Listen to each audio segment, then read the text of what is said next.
ఇస్తానని చెప్పి 32,400 కోట్లు ఇప్పటికి మనకి రావాల్సిన అమౌంట్ మహిళలకి ఇవ్వకపోవడం చాలా దారుణం.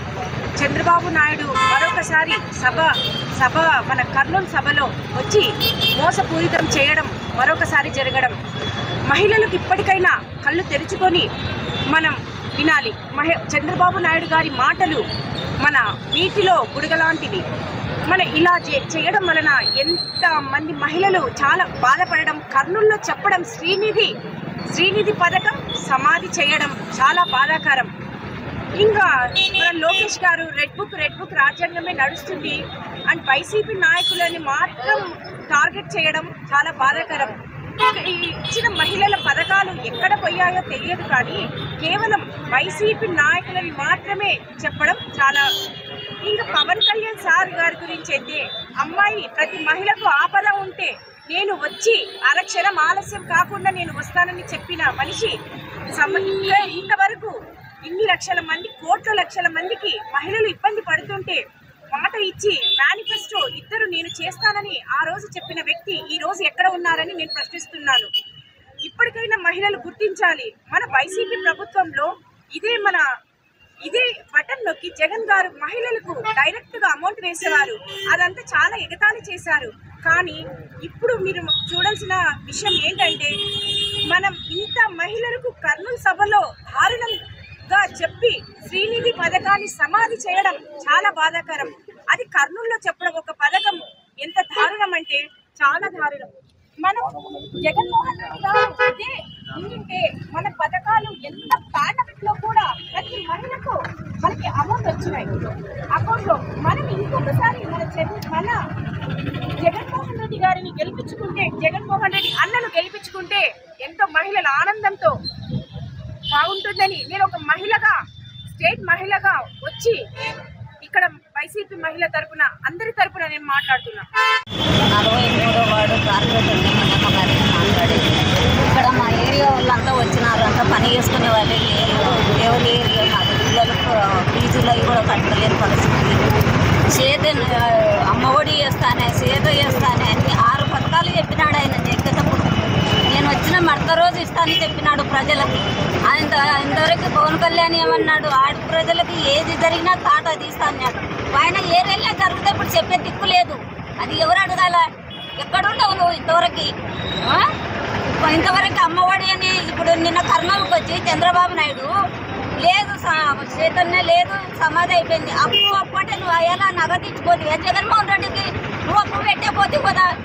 మనదే హైదరాబాద్ లో కేసీఆర్ నడిపినా అప్పయ్యి ప్రజలతో అప్పు రాజకీయ నాయకులు చేసే పెడుతున్నారు. అప్పు చేసైనా ఫలాను పథకం ఇస్తానేది ప్రతి ఒక్కటి ఇచ్చి జగన్మోహన్ రెడ్డి పథకం లెక్క ఎవడు ఇయ్యరు చెప్తుండ. నేను తొమ్మిది మొగడు కాబట్టి చెప్పినది మడత రోజే సంతకం చేసిన మడత రోజే చేసినాడు. అటో చేస్తే మొగడు నిలబడి మాట్లాడాలా, ఊకే చెప్పేది కాదు మొగడు మాట.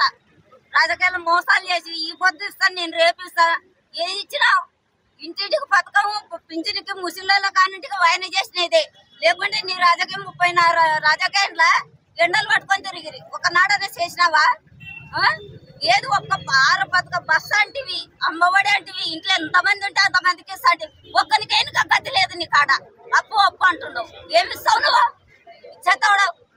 తండ్రికి తల్లికి ఒక్క మాట నిజం చెప్పాలి. అబద్ధం చెప్పి ప్రజల్ని మోసం చేయకూడదు. ఎప్పటికైనా నీతి నిజాత అనేది ఉంటే ఎక్కడ పోయినా గెలుస్తావు. ఈసారి వచ్చినావు ప్రజలు మోసాలు రానిస్తారా? వచ్చేది వాళ్ళు ఎవట్లయింది, నువ్వు ఎక్కడికి గెలుస్తావు? ఒక్కసారి మోసపోతావు, సారా మోసుకోపోరని నేను కోరుతుంటా.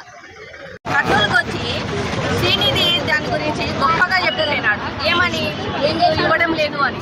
2 సంవత్సరం ఏమో అమ్మఒడే లేదు, శ్రీనిధి లేదన్నాడు, బస్సు లేదు, ఏమి లేదు, అన్ని పథకాలన్నీ జీరో. ఏమంటే జగన్మోహన్ రెడ్డితో పాటు ఛాలెంజ్ చేశాడు. ఏమని పట్టణ ఎత్తుతాడు ముసలోళ్ళకి అన్నాడు. నువ్వు ముసలోనివే పట్టణాన్ని వచ్చి జనాలకు వేయాలి కదా. ఆ పట్టణ వద్ద లేకున్నావు, మాట తప్పినావు, ఏం చేస్తున్నావు?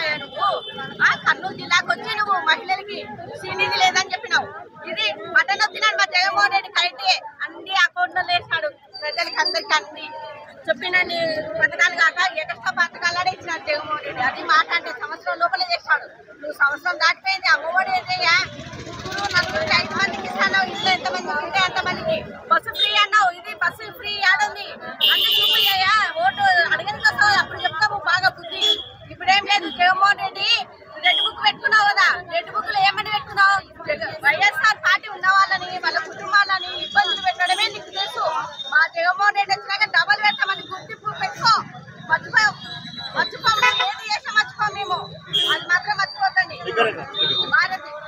కర్నూలుకి వచ్చినాడు చంద్రబాబు నాయుడు. మరి వచ్చినాడు, దేనికి వచ్చినాడో ఎవరికి అర్థం కాలేదు. వచ్చినాడు విజయవాడలో, మరి మార్కెట్లో లేక వచ్చినాడా, కూరగాయలు కొనడానికి వచ్చినాడా, ఏం కొనడానికి వచ్చినాడో అర్థం కాలేదు మాకు. కానీ వచ్చినాడు. కర్నూలులో మహిళలని కొంచెం బాధపడి మనుషులని మమ్మల్ని హింసించినట్టు మాట్లాడాడు మా మహిళలని. కానీ అది చాలా తప్పన్నమాట. నీకు చేతనైతే ఇస్తాని చెప్పు చంద్రబాబు నాయుడు. అట్లాంటప్పుడు సీఎం ఎందుకైనావయ్యా? కూటమి ప్రభుత్వం అని 3 కలిసి అయినారే మీరు. 3 ఉండి కూడా ఏం చేయలేకపోతున్నారు మీరు. దేశాన్ని ఏం వెళ్తున్నారు మీరు? మీకు డబ్బు ఎక్కడ వేసుకోవాలా, ఏం వేసుకోవాలి, మందు దాంట్లో వేసుకోవాలా, ఈ ఉత్తరాలు వేసుకోవాలా, ఇదే మీకు నిద్ర కూడా పట్టదు డబ్బుల విషయంలో మాత్రం. మా జగనన్న ప్రభుత్వంలో ఉన్నప్పుడు ప్రజలకు చెయ్యాలా, ఏం చెయ్యాలి, బీదవాళ్ళు ఎంతమంది ఉన్నారు, ప్రజలు ఎంతమంది ఉన్నారు, అమ్మఒడికి ఎవరు చేయాలి, నెల రాగానే ఆయనకు ఒక టెన్షన్ అవుతుంది. కానీ ₹1 ఒక్కరికి లెక్క తప్పకుండా కూడా ఇచ్చి నెలకి ఇచ్చినాడు ఆయన. మొగోడు నువ్వేం చేస్తున్నావయ్యా? ముగ్గుట్లో తేలుతున్నారు ముగ్గురు. మళ్ళీ డిప్యూటీ సీఎం ఏం చేస్తున్నాడయ్యా? ఈయన పవన్ కళ్యాణ్ ఏం చేస్తున్నాడు? అసలుకి ప్రతి ఒక్కరికి నేను చేస్తా, నేను వాళ్ళ తాట తీస్తా, వీళ్ళ తాట తీస్తాను కదే వచ్చినాను. అది కంకరం కట్టుకున్నావా?